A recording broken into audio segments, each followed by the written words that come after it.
There was a moment, fleeting but unforgettable, when my husband looked out the window and caught Caleb watching me. They both turned away at the same time, and I, standing between their silences, felt something in me fracture. That was the moment I realized I wasn't just being seen. I was being torn between the life I built and the woman I buried to create it. Before we plunge into the gripping tale that awaits us, a brief reminder. More than 90% of those who enjoy our videos do so without being subscribed. If this content resonates with you, please take a moment to subscribe and enable notifications, ensuring you stay updated with every new release. If this tale captivates your imagination, be sure to show your appreciation by liking the video. It truly assists us. My name is Olivia, and for more than 14 years, I have shared my life with my husband, Ethan. Our paths crossed in college, a tale often recounted at reunions, evoking warm smiles and cherished memories. In those days, he exuded charm, possessed a sharp wit, harbored great ambition, and seemed unwaveringly confident in his direction. I was the more reserved individual, intent, gentle in my words, and inclined towards a sense of steadiness. We complemented one another in ways that felt right in that moment. We tied the knot in our youth, perhaps a bit prematurely. I was merely 23, while Ethan was 25. In those formative years, we navigated a landscape of rented apartments, student loans, ramen dinners, and the occasional squabble over the dishes that needed washing. Yet, amidst it all, we cherished one another, or so I believed. As we reached our mid-30s, the landscape of our lives had transformed. Ethan had forged a prosperous path in the world of finance, while I had chosen to step back from my own career to nurture our two children, Lila and James. I accepted that decision without any reservations. Initially, I convinced myself that being at home for the children was a noble pursuit, that my unwavering presence in their lives would hold greater value than any salary could offer. Yet, gradually and almost imperceptibly, I began to lose fragments of my essence. The days started to meld together, with early mornings, packed lunches, school drop-offs, grocery lists, meal preparations, and late nights. Amidst Ethan's relentless business trips and the ceaseless cadence of board meetings, our conversations drifted away from the things that truly mattered. Dialogues evolved into progress reports. Embraces evolved into rituals. The warmth of intimacy diminished, supplanted by the intricate demands of family life. I couldn't hold him solely responsible. We allowed the space between us to expand. Yet, the deepest pain stemmed from the overwhelming sense of being invisible. Then, as spring unfurled its petals, a transformation began to take shape. It was at that moment that Aiden returned to the house next door. He had spent his childhood just 2 houses away, the sole offspring of the Learys, our neighbors for many years. Aiden came to mind as a lively, spirited child, perpetually engaged in kicking a soccer ball or cycling alongside a group of other boys.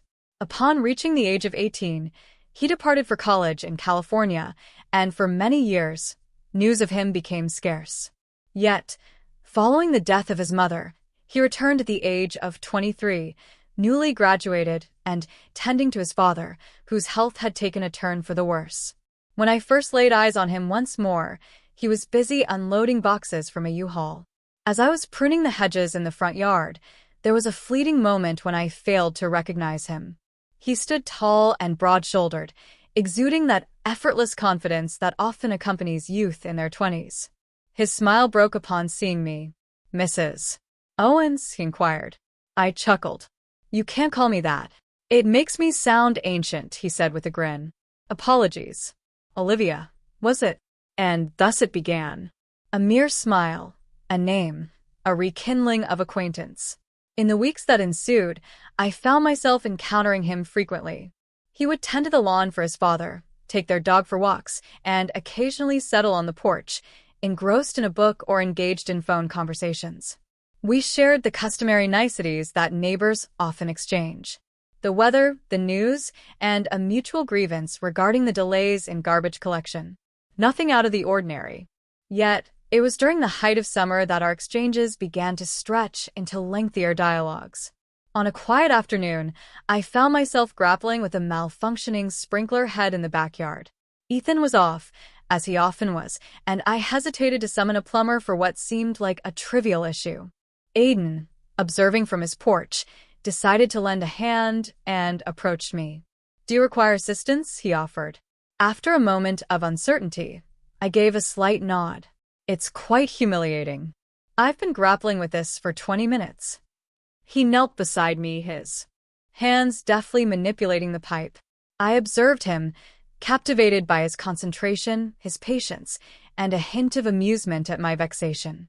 In mere moments, the sprinkler coughed and sprang back to life. "There," he remarked, wiping the soil from his hands. "Not so hard." "Easy for you to say," I chuckled. From that moment, an unspoken transformation took place. It wasn't overt or theatrical, yet I sensed it deeply. A delicate alteration in the atmosphere whenever he entered the room. He would wave as he spotted me tending to the garden, lingering a bit longer during our conversations, inquiring about my well-being with a sincerity that felt rare. I discovered that my replies were not merely a matter of courtesy, but stemmed from a deeper, unnamed feeling that stirred within me. Anticipation grew within me at the thought of seeing him. Each time I baked, I made sure to prepare a little extra for him and his father. During my walks, I would steal glances toward their porch, hoping to catch a glimpse of him outside. It lacked romance. Not at this moment. At least, that's what I convinced myself. It was the attention, the kindness, the feeling of being seen for more than just my contributions to others. Then, one afternoon in late August, an event unfolded that shifted everything. The heat of the day enveloped me, and the children were at a friend's house. As I sat on the porch, sipping iced tea and engrossed in my book, Caleb approached, a folder clutched in his hand. "Hey," he greeted. "Do you mind if I pick your brain about something?" He went on to share that he was in the process of applying to graduate schools and sought my thoughts on his personal statement. I felt a warm sense of appreciation. He recalled my past as an English teacher before I chose to embrace the role of a homemaker. We lingered in conversation for more than an hour, delving into his essay, aspirations, and dreams. He listened with great focus, posed thoughtful questions, and restored my sense of significance. Eventually, he reclined slightly and remarked, "You should still be doing this, Olivia. Teaching, I mean. You have so much more to offer than what you've been given, Olivia." I glanced at him, taken aback. It has been years. I find myself at a loss for where to start. However, it's clear that you would excel in this endeavor. It wasn't just what he said, it was how he saw a part of me I had forgotten existed. That night, sleep eluded me. His voice lingered in my mind, a haunting echo of the way he regarded me, not with pity, nor with mere politeness, but with a sincere admiration that ignited a long-buried part of my soul. In the weeks that followed, our paths intertwined more frequently. He would come by with his dog, inquire about my garden, and present me with a new book he believed I would enjoy. There was always a motive, always a pretext. Yet, I think we both understood the reality beneath it all. Nothing ever happened between us, but emotionally, the lines were becoming harder to define. One evening, as we lingered in my backyard, watching the sun dip below the horizon, he spoke softly. "At times, you appear to be enveloped in solitude." I found myself at a loss for words. My instinct was to refute it, to feign that all was well. Yet, I found myself unable to do so, especially in his presence. At times, I would confess, and he would respond with a knowing nod, his gaze filled with a blend of sorrow and empathy. That sentence lingered in my thoughts, reverberating as I prepared dinner, as I folded laundry, as I found myself in the stillness of the house after the children had drifted off to sleep. It prompted a wave of introspection, leading me to question everything. Was this the life I had chosen, or merely the life I had resigned myself to? And then came the moment I never planned for, a fleeting moment, but unforgettable, when Ethan looked out the window and caught Caleb watching me. They both turned away at the same time, and I, caught between two silences, felt something in me fracture. Ethan sensed the change, albeit faintly. He was ensnared in the whirlwind of work, consumed by meetings, and lost in an unending stream of emails and deadlines. He would inquire if everything was all right, but only as an afterthought. I confided in him about my weariness. He would merely nod, his attention drifting back to his phone. Caleb, however, was different. He truly listened. He brought me into the light, made me feel significant. I was adrift, uncertain of my direction. There was no strategy, no intention behind my actions. I had no intentions of leaving, betraying, or causing harm. I was simply adrift, and he brought me a sense of belonging. Yet, amidst the serene happiness of our bond, I was acutely aware that I was treading a precarious path. One misstep, and the entire structure could crumble.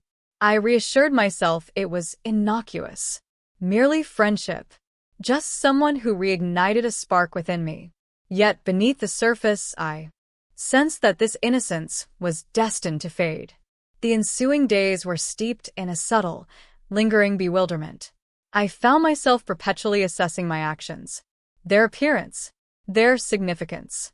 I hadn't committed any overt transgressions, at least not by the usual standards. Yet, deep within, I sensed I was approaching a threshold from which retreat might be impossible. I began to distance myself from Caleb, deliberately stepping back, carving out some space. I convinced myself it was for the greater good. My attention needed to shift towards Ethan, towards the children. In the life I had constructed, I believed that by redirecting my energy into the familiar rhythms of my routine and the bonds of my marriage, the tumultuous feelings within me would dissipate, much like fog yielding to the warmth of the sun. Yet, emotions are not so easily banished at will. And space, I discovered, doesn't always diminish connection. At times, it amplifies it. Caleb refrained from pushing. He exhibited a demeanor of respect, maintaining a certain distance while embodying politeness. Yet I sensed he was aware of the shift. His waves had grown briefer, and his smiles had diminished. Though his visits became less frequent, each time our gazes crossed over the fence or from our porches, an unspoken connection lingered in the air. We both sensed the void. Meanwhile, life at home carried on, seemingly unchanged. Ethan found himself ensnared in a relentless cycle of long hours, perpetually weary, perpetually unfocused. He began to spend some nights in the guest room, citing back pain or the need for better sleep as his reasons. I chose not to contest it. We had become accustomed to the growing distance between us. It had infiltrated life so gradually over the years that it seemed almost ordinary. Yet, it was anything but. Not truly. The children, mercifully, stayed blissfully oblivious. They were still at an age where they could lose themselves in their own realms of assignments and weekend adventures. I maintained the facade, prepared their lunches, assisted with school projects, and cheered enthusiastically from the sidelines at Lila's soccer matches and James's piano performances. Yet within me, a storm was brewing. One evening, Ethan returned home later than he typically did. The clock was nearing midnight. I sat on the couch, a book resting in my lap, its pages untouched for the last 20 minutes. He tossed his keys onto the counter and let out a sigh. Sorry. The day stretched on, and I simply nodded. It seems you've been encountering many such days recently.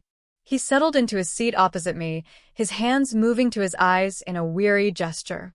I understand. It's been relentless. The new clients are a true challenge. We lingered in silence for several moments, the tension palpable in the air around us. Expansive, chilling, brimming with unspoken thoughts. Do you ever feel like we're just roommates? I asked, the words slipping out unexpectedly. My voice was softer than I had meant it to be. He glanced up, taken aback. What? I mean, we're merely coexisting, moving through the motions. He frowned. Where is this coming from? I don't know, I replied. Indeed, I did. I suppose I simply long for genuine conversation. Truly engaging dialogue. He let out a deeper sigh this time. Olivia, I'm trying my hardest. The demands of work are relentless. The children require our attention. We find ourselves with little opportunity to pause and reflect on our relationship each evening. I gazed at him, and for an instant, he seemed like a complete stranger. I'm not seeking a lecture, Ethan. I'm seeking a dialogue. He stood there, pacing. And what precisely do you wish for me to express? That I regret feeling exhausted? That I ought to abandon my job and spend the day on the porch with you? That cut deep.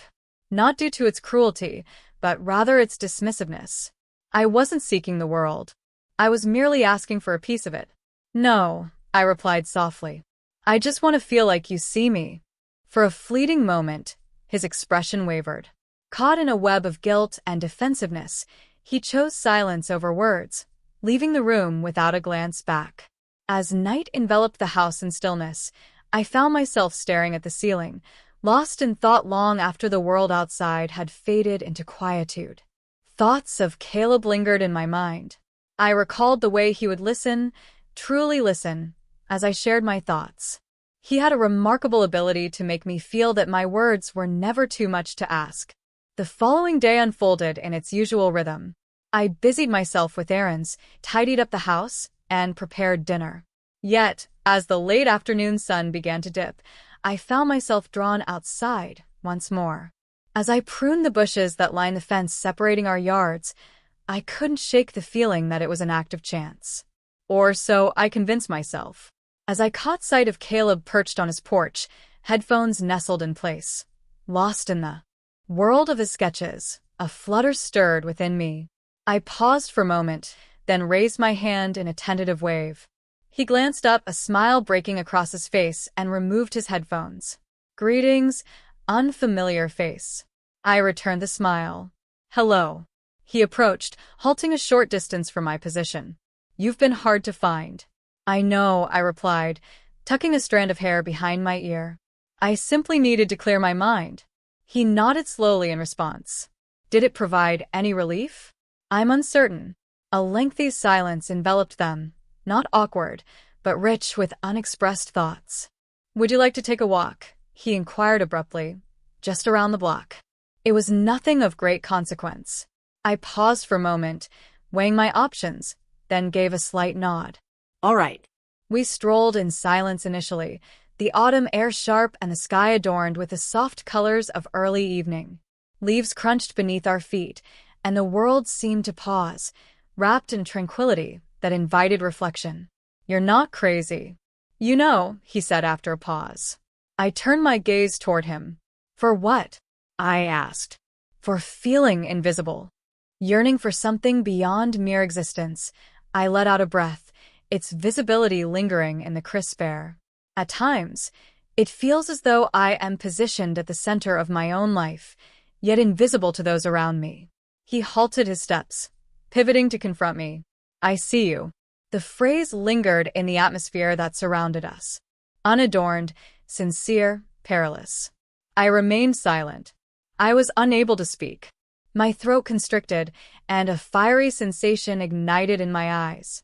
I averted my gaze, attempting to conceal the surge of emotion that rose within me, unbidden. He remained still, a silent figure beside me, providing a sense of something I had long been deprived of. Presence. That evening, I found myself perched on the edge of my bed, tears streaming down my face. Not due to any wrongdoing on my part, but rather because I was quietly struggling with feelings I couldn't fully understand. I wasn't crying because I did something wrong. I cried because I no longer knew who I was doing it for. The weeks that followed were steeped in tension. I made attempts to steer clear of Caleb once more, yet this time it seemed utterly unattainable. Our connection had deepened, and it was becoming harder to ignore. It was tangible, and any attempts to suppress it only intensified its presence. He never said anything inappropriate, and there was no physical contact, yet every aspect of our relationship felt like a delicate thread pulled taut, poised on the brink of breaking. One afternoon, he placed a book on my porch. It was a novel we had discussed in one of our earlier conversations. Inside, there was a note. In moments when the cacophony of the world becomes overwhelming, one finds solace in silence. I found myself seated with a book resting on my lap, gazing at his handwriting, as the barriers I had so carefully constructed began to disintegrate more swiftly than I could mend them. Thus, I took up my pen once more, returning to the pages of my journal. It was an act I hadn't embraced since my college days.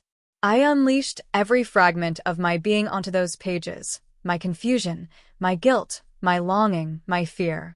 I penned reflections on the life I envisioned and the woman I had transformed into. Amidst it all, a singular truth emerged. I realized I was forming an emotional bond with someone outside my marriage, and it scared me. I had not crossed the line in a physical sense, yet in every other significant way, I had ventured beyond the confines of my marriage. One evening, Ethan and I shared a meal, enveloped in a heavy silence. The children spent the weekend at their grandparents' house, a chance for us to rekindle our bond. Yet, we found ourselves in two distinct realms, the only sound between us the soft clinking of silverware. Later, I gathered the dishes and stood at the sink, gazing out the window at the street beyond. In that moment, I caught sight of Aiden, strolling with his dog beneath the glow of the streetlights. He glanced up toward the house, and as our eyes locked, an overwhelming rush of emotions surged through me. The potential, the remorse, the pain of a life that may forever elude me. I averted my gaze swiftly, heart racing, and clutched the counter until my knuckles blanched. A choice lay before me, one that would shape the course of what was to come. Nothing would unfold by chance. It would be a conscious act, and I found myself at a crossroads, pondering the identity I was about to embrace. I ascended the stairs and settled into a chair opposite Ethan in the bedroom. He was absorbed in scrolling through emails on his phone. "I think we need to talk," I remarked. He gazed upward, weariness etched on his face. What weighed on his mind? Us. Everything. He paused, then placed his phone aside. All right. I parted my lips to say something, yet the words eluded me for a moment. There was an overwhelming abundance, an excess of time, an excess of silence, an excess of everything that had accumulated between us. I finally spoke up, expressing that I no longer felt alive. Instead, I felt as though I was merely surviving, moving through the motions, and I doubted my ability to continue this way. He gazed at me, a flicker of doubt in his eyes. "Are you suggesting that you wish to depart?" "I'm not sure," I replied candidly. "What I'm expressing is that something must shift." He leaned back, exhaling gently. "You're not content." "No," I confessed, "and I doubt you are as well." The dialogue concluded, without conflict. There were no blame-laden words, no doors slammed shut. Merely two individuals gazing at the void that lay between them, at last recognizing its presence. I have yet to bring up Aiden. That revelation will unfold in due time. At this moment, I found it essential to delve into my own understanding before attempting to articulate it to another. Yet, one truth resonated clearly within me. This narrative, in whatever form it was evolving, had not reached its conclusion. Not yet. The days that ensued were steeped in contemplation. I withdrew from both Ethan and Caleb, not from resentment, but from a sense of necessity. Clarity was what I sought. I found myself embracing solitude, wandering through the stillness of early mornings, nestled in the hushed corners of the library, pouring my thoughts into my journal. For the first time in years, I confronted my own reflection with honesty. I acknowledged the loneliness that had crept in, the way the silence of my marriage had carved out a void within me. Aiden, too, had become a mirror, revealing the gaps in my life, yet he was not the solution to it all. On a tranquil afternoon, I rapped softly on Aiden's door.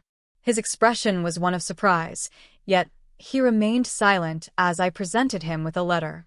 "Please read it later," I urged softly. "I require solitude to reconstruct my essence, not relying on others, but through my own efforts." So I turned and left. Later that night, Ethan and I found ourselves seated at the kitchen table. I revealed the truth to him, omitting some details, but sharing enough to convey my message. He listened, really listened. For the first time in what felt like ages, we engaged in a genuine conversation. Not as strangers, but as two souls contemplating the future they might forge together. This wasn't about choosing Aiden. It was about rediscovering myself through healing. Maybe this story doesn't end with a decision, but with a mirror. One that no longer reflects a wife, a mother, or a woman torn. Just someone learning to look back at herself without flinching. Have you ever looked in the mirror and not recognized who you've become? Share your thoughts in the comments. And if this story spoke to you, like, subscribe, and stay with us. The next chapter could be yours. If this story made you reflect, even for a moment, click like, subscribe, and let's walk through the next one together. You're not alone.